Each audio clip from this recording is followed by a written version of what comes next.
This podcast is a member of the Place to Be Nation family. Visit us at placetobenation.com, the only place to be in your pop culture world.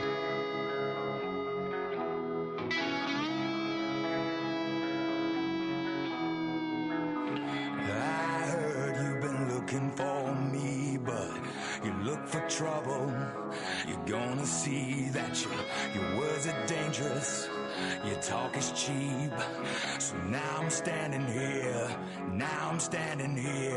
You tell yourself you know what to do when you realize that I am coming for you. Then you'll change your mind and run like a child when you see me standing here. Now I'm standing here. Don't question my heart.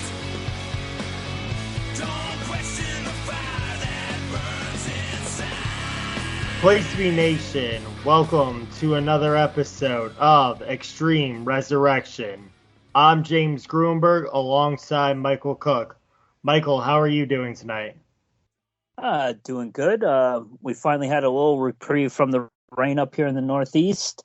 But, got to go out. And for those of you that are in Connecticut, got to take my kids to Connecticut Science Museum. And all museums and like that type of stuff in Connecticut are free. So for those of you that have kids that are in Connecticut, go for it. It's worth it. Oh yeah, I heard about that too, and the aquarium is also free down in Norwalk. Yeah, we're gonna do that next month. So it's cool. Yeah, well, Mike, before we get into tonight's episodes of ECW on Sci-Fi, that is the September 12th, 2006 and September 19th, 2006 episodes, we'd like to pay tribute to our friend Calvin Crowell, who suddenly passed away. Calvin was a long listener of all parts of the Place to Be Nation, and whether it was the North-South Connection feed, the Place to Be feed, or the Place to Be Pop feed, he always had an opinion about any of the podcasts, and, he really supported a lot of us and supported JT and Scott through this wild ride of podcasting. Man, I really didn't know Calvin that much. From what I've heard from everybody, he seemed a genuine good guy. I just knew him through, the chats and stuff, and he did the football picks. But one thing about him is when my mother-in-law died and going through all that, randomly texted me, and I had never talked to him one-on-one before. Other members of the nation reached out, but I've talked to them a lot. But he personally messaged me a long message saying, he's wishing the best for my kids, for me, my family, and if I ever need anything, he gave me his phone number. This is what type of guy this is what type of guy that he was. So Calvin, wherever you are, rest in peace, and hope you're listening to all these up in the sky.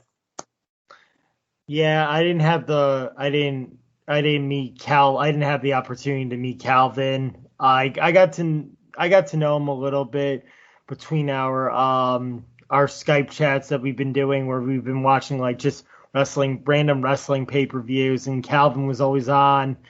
Sometimes he would fall asleep and he wouldn't get to say goodbye to him because either his internet was knocked off. But I have a couple of funny memories of Calvin, or what Calvin was supposed to be a part of. So we were gonna do. It was me, Calvin, Tim, and I believe it was Jake. Yeah, we were gonna do. Can't Hardly Wait, the watch along for the pop for the group watch along for Laughing Theater with Andy. And before we hit the record button, Calvin's internet got knocked off. So we're into the recording, and I get the message. So I relayed the message on the recording that someone hit a telephone pole outside of Calvin's house and knocked out all of his internet. And that sucks. I thought it was the funniest thing. that could have happened. You're like, yeah, I'm on. Guys, I'll be right back. I gotta see what that was outside.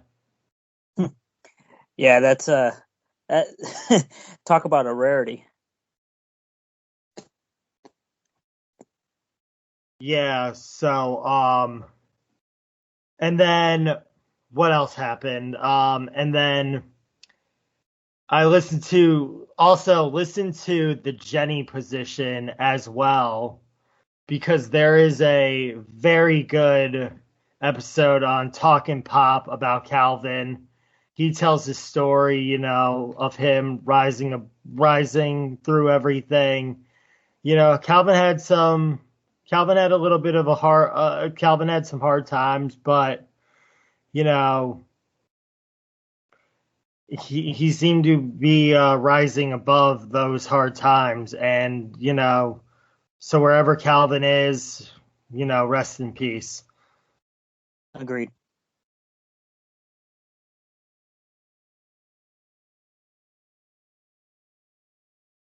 With that being said, Mike, do you want to dive into these shows? Let's go for it. Okay. This is ECW on Sci-Fi, September 12th, 2006, from Madison Square Garden. So ECW finally makes Madison Square Garden, Mike. Are you surprised by this? No. I mean, they've always been a New York thing, and why not take advantage of that? I mean, MSG is the Mecca.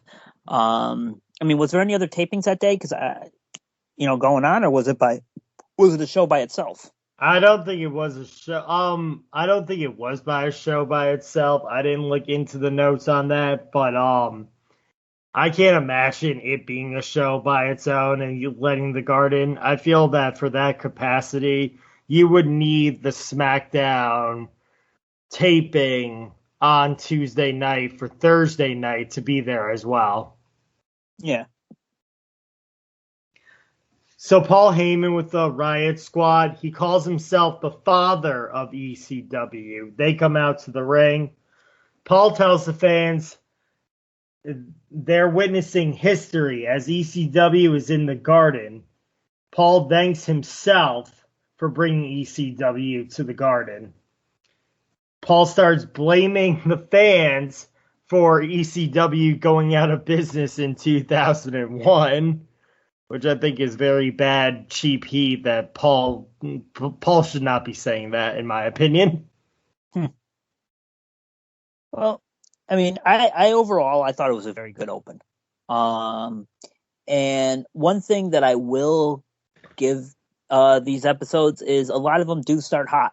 And I think that was no exception.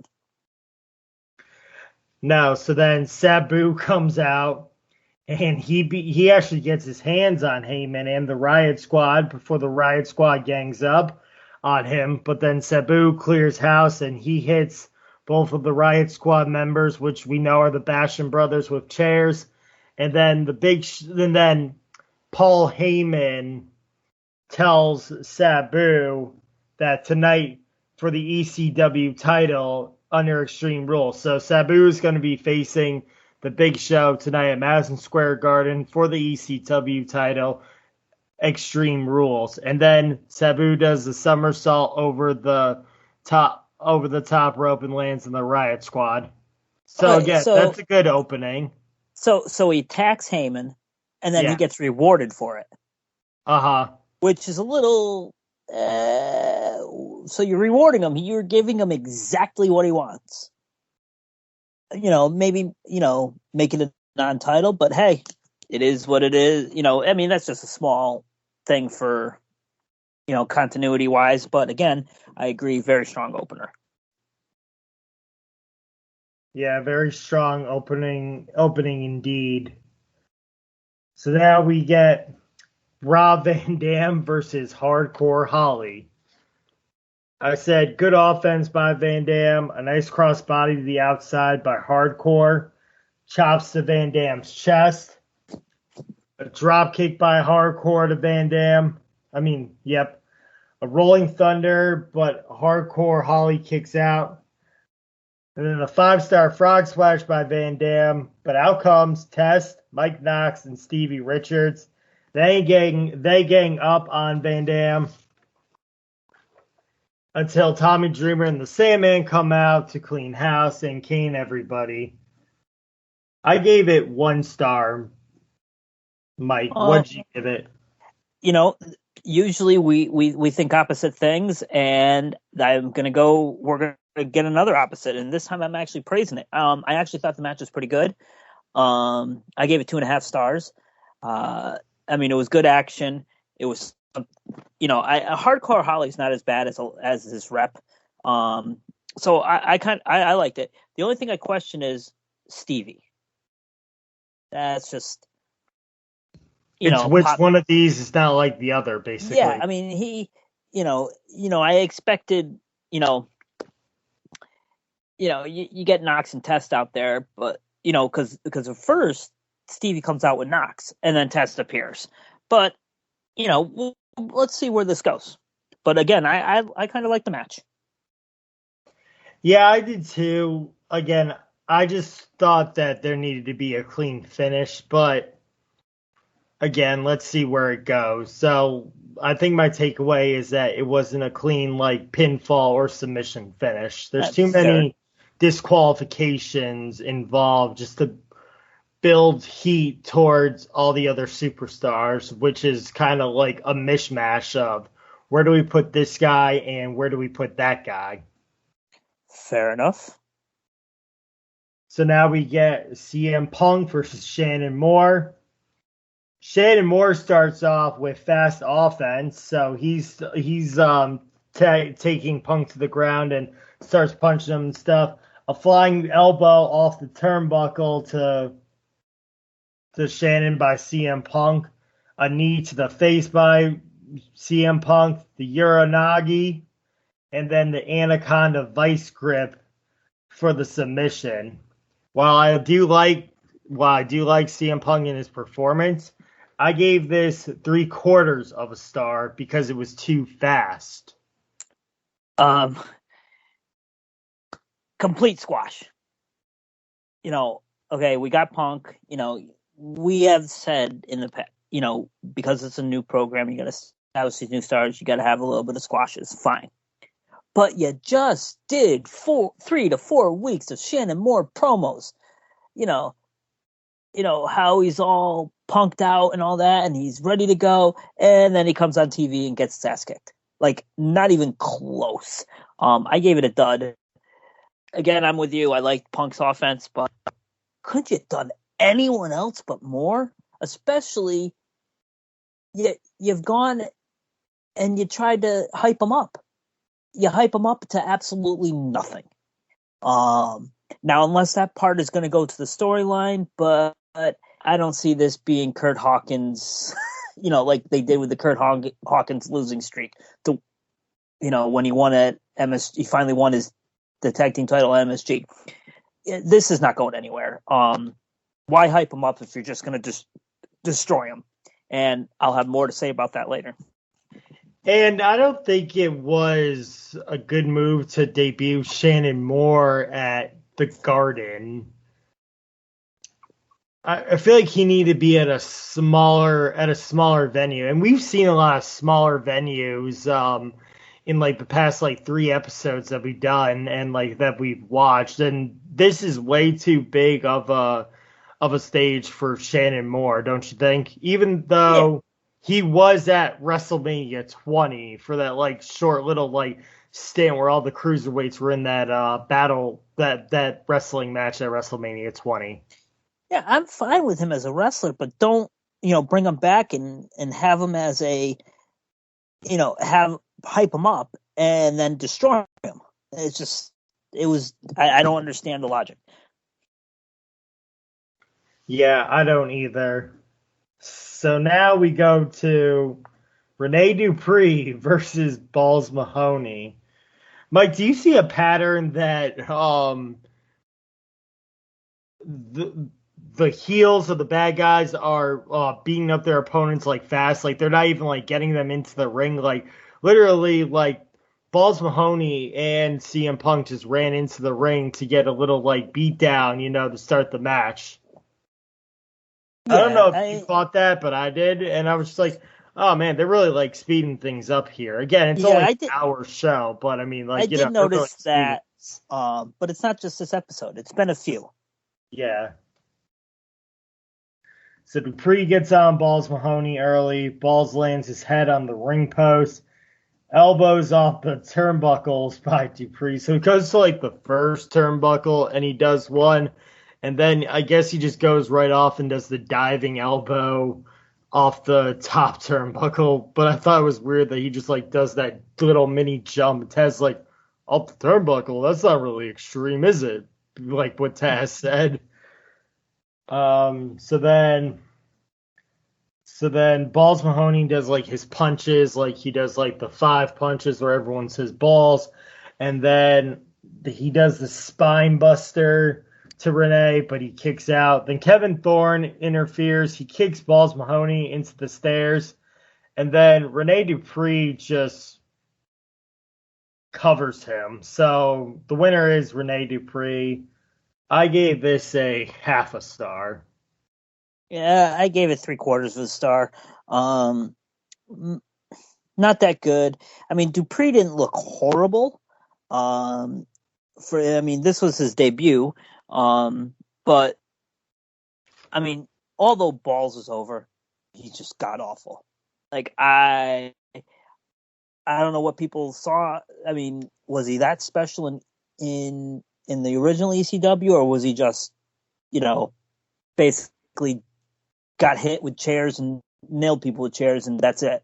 He had a bit of a following in the original ECW. He was over in the ECW, being protected under, Paul Heyman's watch, like everyone else was. I just don't get him. They're not given the WWE audience. So the WWE audience might not know who Balls Mahoney is, and the Madison Square Garden crowd obviously might not know who Balls Mahoney is, but those fans who watched ECW religiously back in the 90s and the early 2000s, they knew who Balls Mahoney was, and they followed Balls Mahoney. I mean, that's okay. I just don't get him, but he is over, so I'll give him that. Or is it the case of they're just over so they can say balls when he punches? For the WWE crowd, I think he's over just so they can say balls. But hey, I don't know. So now we get our main event. Before we get to the main event, Matt Striker has some concerns about the fans who are being followers of the Sandman. He says you can follow a genius like me, or you can basically follow the Sandman who's just plain old dumb. It's your choice, fans of ECW. Follow a real leader, or you can just keep on following the Sandman. That was an okay segment. Basically, it's just building heat so he finally gets his ass kicked. Yeah. I mean, that's all this one. This is just one of those feuds where it's just going to pick, and then he gets his ass kicked. I mean, which is an okay feud. You got to have those once in a while. So I'm okay with it. Yeah, I am as well, and I thought it was pretty funny. So now we have our main event of the night. It is the Big Show versus Sabu for the ECW title under Extreme Rules. Keep in mind, Mike, we are on the show that is right before Unforgiven, where it will be Mr. McMahon, Shane McMahon, and the Big Show versus D-Generation X in a 2-on-3 handicap Hell in a Cell match. Yes. And we saw that, Lance Cage, we saw the Raw recap from that night where it was Lance Cage and Trevor Murdoch. They stop they beat up D-Generation X, and then the McMahons come, and then they beat on them, and then the Big Show just tosses Triple H through a window where like his elbow's all bloodied up. And then Triple H comes out of a match with Mr. McMahon. So it looks like, the odds are in the favor of Mr. McMahon, Shane McMahon, and the Big Show because they have the Big Show in their corner. I mean, again, to me, this sets up as having absolutely no confidence in the brand because you got to mix them up. Now you're mixing ECW with the McMahons. Yeah, Mike, I also want to ask you, doesn't Unforgiven sound like there needs to be an Extreme Rules match on that pay-per-view? I would agree. 100%. I mean, granted, ECW might have been along the lines of the SmackDown touring group, but I think they could have, for one night, have taken ECW onto the Raw brand pay-per-views. Why not? Especially with the name, and you know what? This Unforgiven, this would have been a perfect time for Test and Knox to fight Dreamer and Sandman. Blow off that feud. Yeah, something to get like at least some main stage for the brand of ECW again. Yes. Without Raw involvement. Yeah. So Big Show comes out with the Riot Squad and Paul Heyman.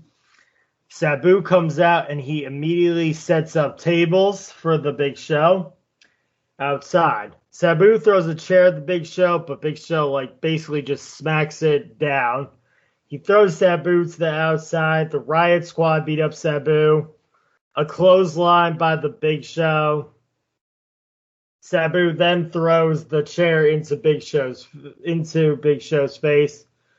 Big Show chokeslams Sabu into the table, but it's countered into a tornado DDT. So Big Show goes to the chokeslam, and then I don't know if it was tornado DDT, but it looked pretty cool that Sabu just DDT'd the Big Show into the table like that.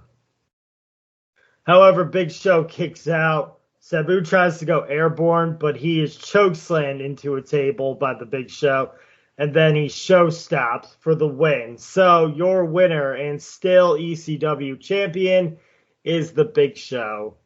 I went with a star, Mike. I went with a star and a quarter. It's nothing different. It's basically the same exact match. Now, I know we come from the era, and this is around, this is soon after this. You're getting Cena and all those, and a lot of people say, okay, so Cena and Orton, what was it? It seemed like they were fighting every pay-per-view. But they were doing stuff different. Sami Zayn, Kevin Owens does stuff different. Shit, even Hogan and Andre in the 4 big matches that they had, it was all different for the most part. This is not. It's the same stuff over and over and over and over again. Same reverses, same spots. And the same outcome every time. Yeah, and I mean, fine. I mean, I don't know. But I hope this ends. I hope this Sabu, and I just hope this puts an end to Sabu and Show. Now, either these, so far that everything we've watched, either the whole show has sucked, or the first 3/4 of the show has sucked and the main event was good. Or unlike tonight, where the first 3/4 of the show sucked, or were good, first 3/4 were great, and then the ending is just blah. They're getting closer, but they just, they're just not putting it together, in my opinion. I don't think they found that spark yet, but I see what you're saying. And yes, I agree with you. We're in that situation where either not all the parts of the show are great. We either, like you said, we either have a bad beginning, but a really great ending, or we have a bad ending, but like the middle and the beginning were the great parts of the show, but it's not all clicking together. Yeah, even today. Okay, although I gave Punk more a dud, it was more. It wasn't more for the act. Okay, you know what? I'll even change that. I'll change it to a half star because it wasn't for the action. It was for the booking. You know, that was the reason I had that. I mean, the opener was good. Punk and Moore. If it was anyone else but Moore, I'm good. Okay, you got that. Dupree and Balls, you're setting up Dupree. It's his first match. I don't like Balls personally, but other people do, and he is over. The match segment I was okay with, but this ending is just the same old shit. This would have been good for the Flair. Flair show ends that show, and this show is 7 out of 10. Yeah. And the way I'm grading these ECW too, I'm not really grading it the same way as I would a regular WWE show. Oh no, I go out of 5 stars like anyway. Yeah. But even if so 5 stars, I mean, I would say this was a 2-star show because that's what I thought too. But if they were in a 4-star show, it's not going to be equivalent to a 4-star WWE show. Because right now, again, these are still all new characters. For the most part, I mean, I know they've been on the air now for a while, but they still have to get it moving. And where they say 3 hours is too much, an hour is not enough. Yeah, it's not enough to get these superstars over with the WWE and ECW crowd, more so with the WWE crowd. And Mike, I also thought that it shouldn't have been Sabu main eventing at Madison Square Garden. I think it should have been Tommy. Have Sabu come out to interfere with Rob Van Dam and Hardcore Holly with Sandman, because we know what's going to happen on the next show that we're covering, so we'll get to that. And then have Tommy face the Big Show in the main event. I thought that the fans would have at least have wanted and cheered for Tommy Dreamer more than Sabu, in my opinion. Yeah. No, that's good, because you could have always had Sabu, say he was scheduled. Now you're not getting your title shot, after the attack. You're not getting your title shot, or when he blames the fans, and he goes, and because of that, and you fans cheering, I'll give you something. I'll give you Tommy Dreamer, but the title's not on the line, or something. They could have done that and played it, get the whole crowd cheering, but it's not on the line. Boo, and Heyman still could have had the heat. It would have made perfect sense. Uh-huh. And then, like you said, Sabu interferes. If they're going to go with it, But, again, if they did it this way, hopefully it just ends it. Yeah. Well, we're going to take a short break, and when we come back on Extreme Resurrection, we're going to be covering ECW from September 19th, 2006. We will be right back on Extreme Resurrection.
Place to be Nation, welcome back to Extreme Resurrection. I'm James Gruenberg alongside Michael Cook.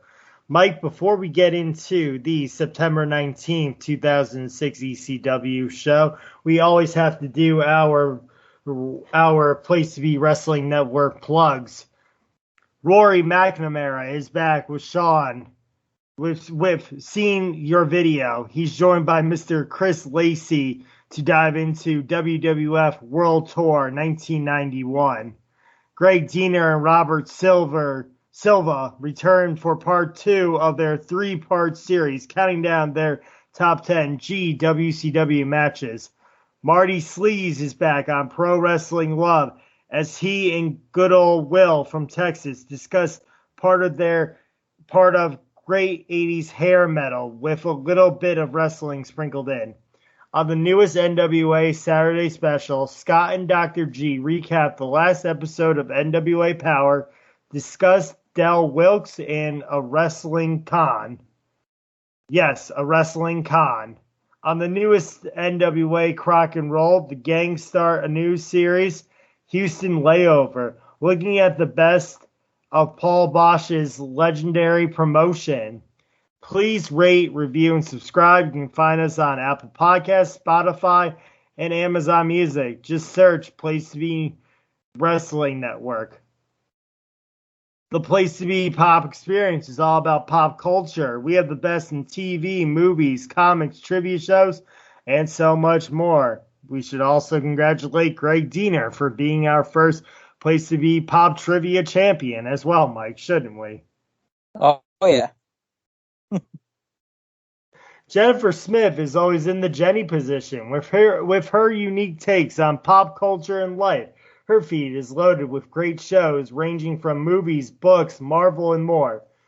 Join JT Rizzero, Aaron George, and Chad Campbell for great shows on wrestling, comics, and more with the North-South Connection feed.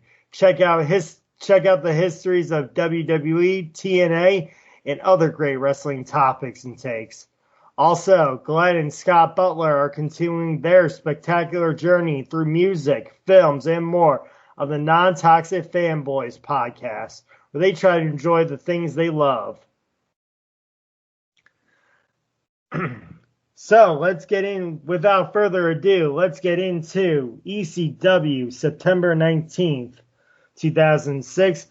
We are in Worcester, Massachusetts again. I feel like Worcester has been a popular place for these ECW shows, don't you think, Mike? I feel like we've done like 2, maybe 3 in Worcester. Yeah. Well, Worcester was it was part of that loop. You know, it's the Northeast home. You know, so. King Booker, of all people, the World Heavyweight Champion, is in the house tonight for ECW, and he is greeted by Paul Heyman, and he's also with Queen Sharmell as well. So King Booker is looking to either ruffle some feathers in the ECW arena tonight, or he's just here to look. Oh yeah, or he's just here to look down upon the peasants of ECW. All hail King Booker! Okay, so I keep saying they don't need interference. They don't know people from Raw or SmackDown, but I am okay with King Booker. Yeah, me too. And with that, Mike, we start off with a 6-man tag. Sabu, Tommy Dreamer, and the Sandman versus Test, Mike Knox, and Matt Striker. Mike, I really looked at this one. I almost wished we could have taken Mike Knox and Sabu out, but you can't do Test without Mike Knox. But I said, what if we put Rob Van Dam, Tommy Dreamer, and the Sandman versus Test, Hardcore Holly, and Matt Striker? I would have been okay with it. You know, for this match, I mean, will the Dreamer Test Knox feud ever end? for one. And two, when you taught the ending, I wrote down, what the fuck? What was that ending? It was awful. But I'll let you go through the match and hear what you have to say. Yeah, but again, I was just thinking, take Sabu out. He doesn't belong here. Give him the night off like you gave the Big Show as well. By the way, the Big Show is not here tonight after the Unforgiven Hell in a Cell match with the McMahons versus D-Generation X. Big Show is off tonight, but you could have given Sabu the night off too and let Rob Van Dam and Hardcore Holly be in this match as well. But, you know, we weren't there to write the show. Definitely not.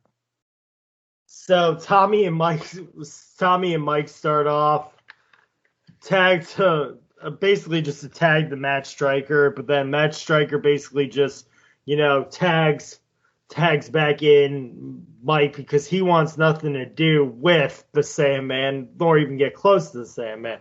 So then a clothesline to the outside by Mike Knox to, I think it was from Tommy to Mike Knox.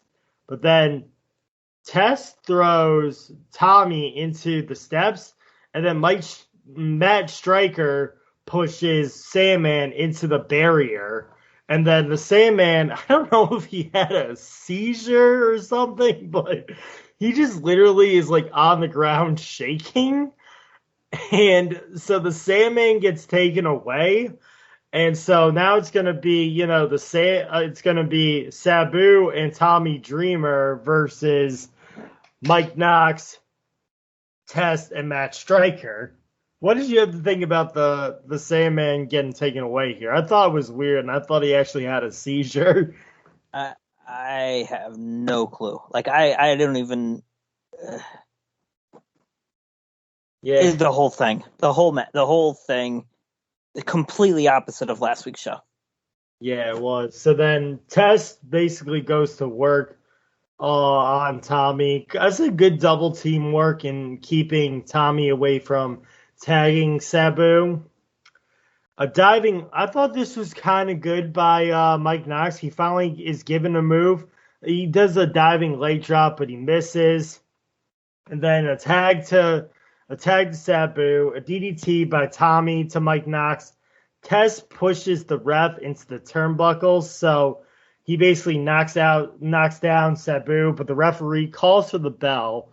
So then Tess is like, oh, it was an accident. And then basically he just gives the big boot to Sabu, and then he gives a swinging neck breaker to Tommy. Then the Sandman comes back out, and he cleans house. But, Mike, you know how you wanted Striker to get his butt kicked? He doesn't. Matt Striker gets away unscathed, basically, and lives to fight another day. Which is okay. Put it on pay-per-view. Make it one of those let me up segments, and just have Sandman beat the living holy hell out of him. That's a good way of putting it. I gave it a star. I gave it a half a star. I have no words. I can't even. Nothing in this match made sense, except Matt Striker not getting touched. That's the only thing I'll give. But the whole finish, the Sandman thing, Mike Knox. The only reason he looks okay is because actually Test is looking good, which is scary. And Test might have been the best looking one in this match, which again is kind of scary. Yeah, and then Mike Knox actually does his he lands the diving leg drop onto Sabu. That was his best move since he's been on. Yeah. So I think they're trying to get him away from the green side of things and giving him more of a, not of a personality, but like just of trying to make him look better than he has been. If that's what we want to call it. Yep. So then we get a backstage segment. Paul Heyman is just parading around he's just basically parading around King Booker and Queen Sharmell, introducing them to the ECW roster, and it's like, oh, well, here's C.W. Anderson, Steven Richards, and then he like gets into with Balls Mahoney, and like Balls just doing his punches, and Balls is basically just like, oh, hi, man, and Booker's like, Balls? What kind of a name is Balls? And Paul Heyman's ashamed of him. He's like, oh, we should just keep on moving. Oh, there's some more good ECW representatives. Anything with King Booker is funny. Yeah, because he's like, oh, you peasants, I'm here with you guys. So then we get Kevin Thorne versus Balls Mahoney. And Balls Mahoney has a surprise for us. He brings out Francine. So out of the woodshed comes Francine for I don't know how long, but it's been a while since she's been on the show. I don't know if this is her only one-time appearance for a cup of coffee payment, but, out of the woodshed, here comes Francine. And I must say, her outfit was a little risque. What'd you think, Mike? I'll give it 2 thumbs up for both of them, but this match was only an excuse to see the women fight. Yeah. So basically, it's just like, Balls Mahoney does his punches, and then he does the spine buster, but Kevin Thorne kicks out, and then a catfight ensues by Francine and Ariel. So then Kevin hits the Razor's Edge because Balls Mahoney is distracted.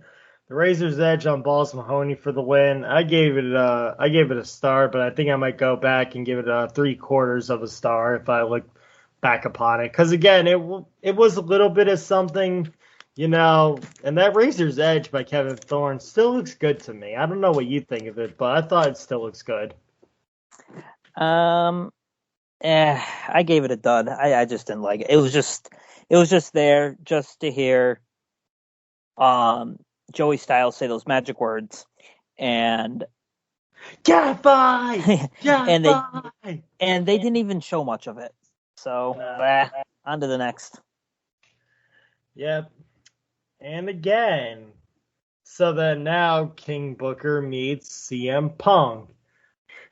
And Paul Heyman does give CM Punk good representation.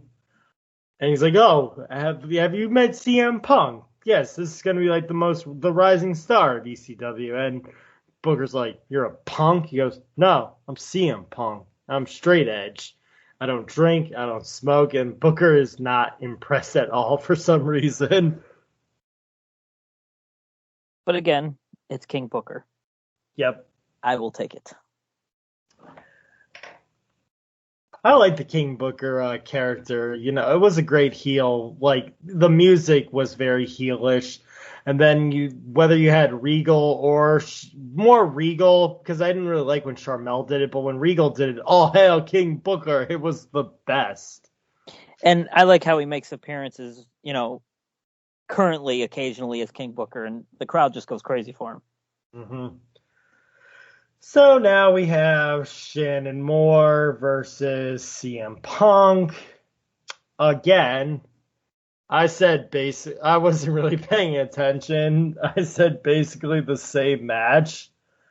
It was last week, and then Punk wins the Anaconda Vice Grip. I will say though, the first time CM Punk fought Shannon Moore didn't tap out quick to the Anaconda Vice Grip. He held on a little bit and then gave up. So I kind of like that they didn't just make Shannon Moore tap out right away. At least they were just like, oh, could he get out of it? But then he just like submitted to it. So I thought that was a little good mark, but not good enough to boost Shannon Moore. No. Again, why? No rhyme or reason. Nothing. I'm gonna give this. I gave this a half a star. I guess I'll another half star again for Punk, and just I don't understand but Moore's dead. He's dead in the water. You can't Yep. you can't even do anything with him at this point. So then Paul Heyman goes with King Booker to Rob Van Dam, and Booker goes, "I know this peasant, Rob Van Dam." And so Van Dam's like, "Oh, you think I'm a peasant, don't you? Well, you can fight me in an Extreme Rules match here tonight." So our main event is going to be Rob Van Dam versus King Booker in an Extreme Rules match. I thought this was a nice surprise, Mike. What did you think of the little surprise that we were getting a good match of between King Booker and Rob Van Dam, and obviously they fought each other in the past, so they're no stranger to each other. Yeah, I like it a lot. I think it was a good idea. This is good use of somebody. He wasn't there just to be there. There was a story behind it from the beginning, and it was a little bit of a surprise. Yep, so the main event is Rob Van Dam versus King Booker in an Extreme Rules match. Booker pushes Van Dam off the turnbuckle into the barricade. He slams Van Dam into the table and steps. He tries to do the bookend to Van Dam, but Van Dam drop kicks the chair into Booker. A rolling thunder to Booker into the chair. So he takes the chair, he does the rolling thunder, and then squashes the chair into Booker's chest. So I thought that Booker and Van Dam were definitely taking advantage of the Extreme Rules very well, with Booker slamming Van Dam into the steps and into the table and bringing the chair into use. So far, so good. I mean, so far, a very good match. And then this is what I thought what looked like it hurt. Booker catapults Van Dam into the chair, and you see the head just smash into the chair. It's like, oh, man.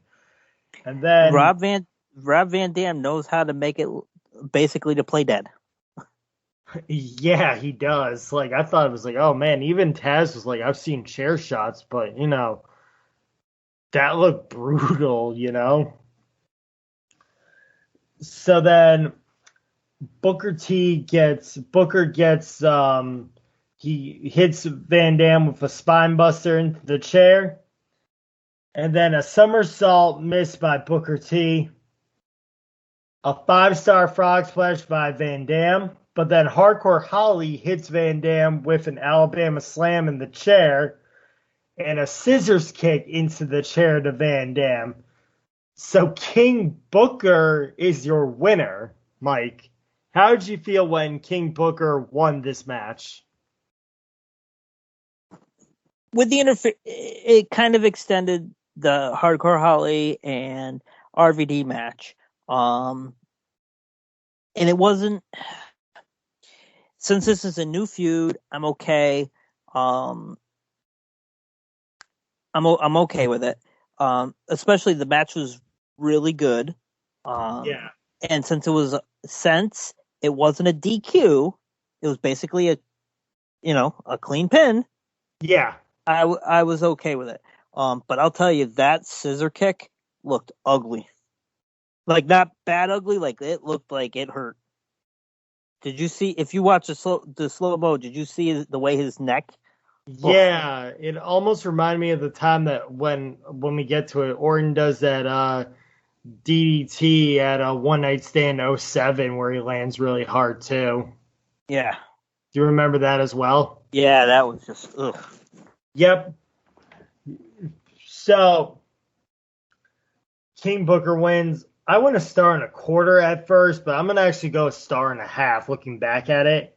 I thought it was good use of Extreme Rules, and I think we can both agree that the feud between Hardcore and Rob Van Dam needs to be extended because Hardcore Holly is stiff and Rob Van Dam is. So if you put them together in Extreme Rules match, they're going to give you something very good. I agree. I agree. I mean, I like the match. I gave it 2 stars. And I like. It seems like they have a little bit of chemistry. And again, especially because they're stiff with each other, and I'm guessing they probably liked working with each other. Yeah, and also, Mike, going back, keeping in mind,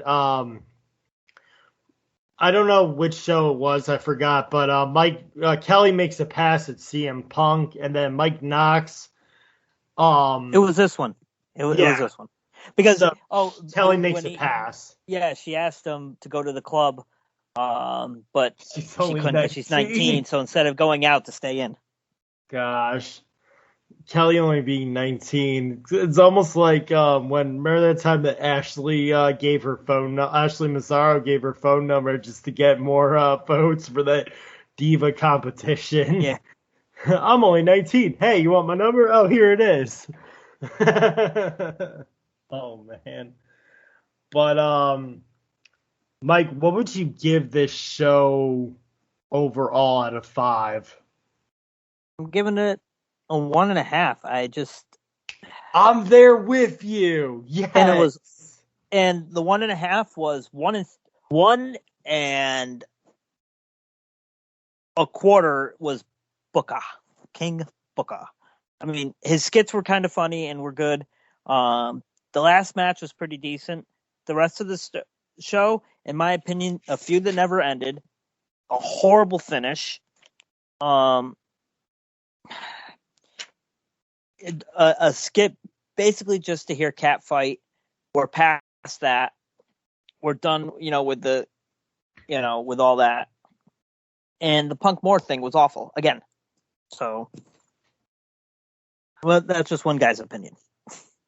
Mike, after seeing what superstars made their debut and who is now wrestling for ECW without making promos, do you think it's time to weave out the roster, or can we just leave it for now until we get into 2007? Because keep in mind, we're not that far away from 2007. So do you think it's time to weave out some of the roster? Not necessarily. Old? Not necessarily. The problem is that just don't have enough time to establish people, and it's just not working. An hour is definitely, in my opinion, just not enough time to establish anything. And when they do establish, I haven't been impressed. I mean, you had RVD, basically, or not RVD, I'm sorry, CM Punk. Mike Knox had something going with Kelly, and that kind of slowed down. Yes, he's with Test and all that. Test has been doing okay. Shannon Moore, complete waste of space. And it's sad because he's a good talent. And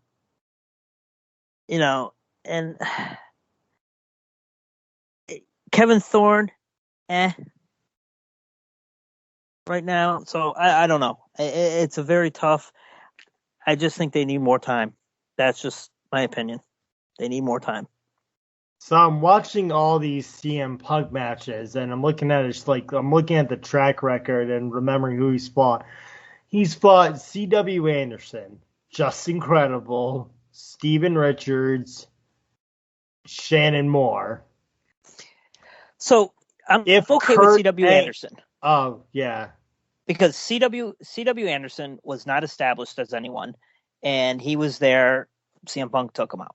No, yeah, but it was a cup of coffee in the original ECW. Where it's like, it's C.W. Anderson, okay. And I believe it was Danny Doring was his tag team partner, who we saw too. So like they were kind of like, all right, we kind of like these guys, but we really don't as like original ECW people, because it was like too little, too late. They came in like late, mid 2000, like late 2000 as well. But I'm saying, like, if Kurt Angle doesn't leave and none of it happens, you could build to CM Punk versus Kurt Angle by giving CM Punk and Kurt all these jobbers and have them like maybe walk past each other or have them meet in the middle. Like, I just feel that CM Punk versus Kurt Angle would have been great in 2006 or 2007 if Kurt Angle had just stayed,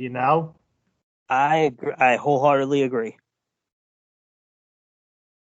Like, as I was just looking at it, I was like, oh, Shannon Moore. It's like, who are you going to give CM Punk, It's like, oh, if Kurt just did not leave, it's right there. Well, the other problem is we're looking at it through fan eyes, Yeah, and,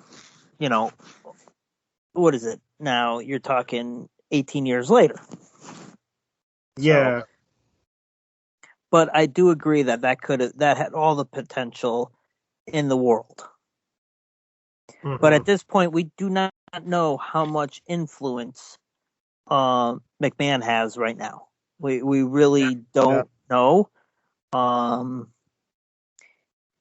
because it's getting close to that point too, which we'll talk about eventually. Yep. Well, Mike, before we go and wrap up our show for the night, do you have anything that you want to plug? Just, if you haven't listened to it yet, listen to the last episode of the trivia contest that we had. It was a lot of fun, and Jordan and Andy worked hard to make it good.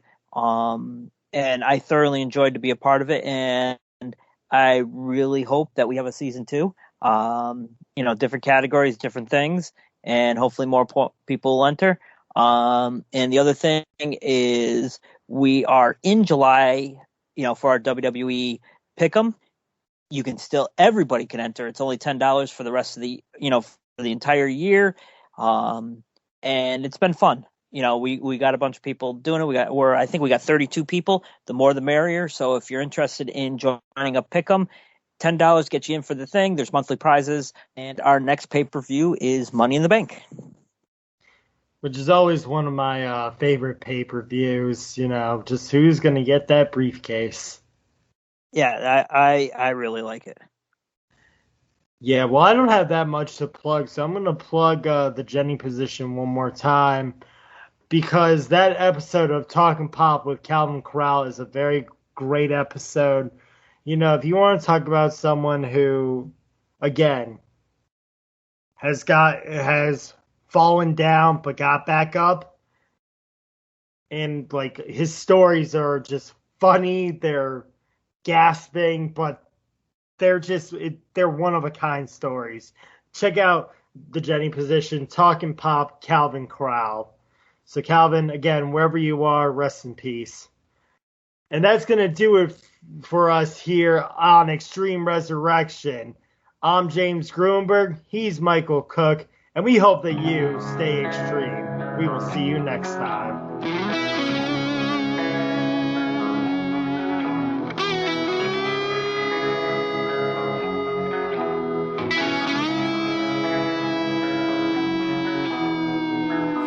I heard you've been looking for me, but you look for trouble.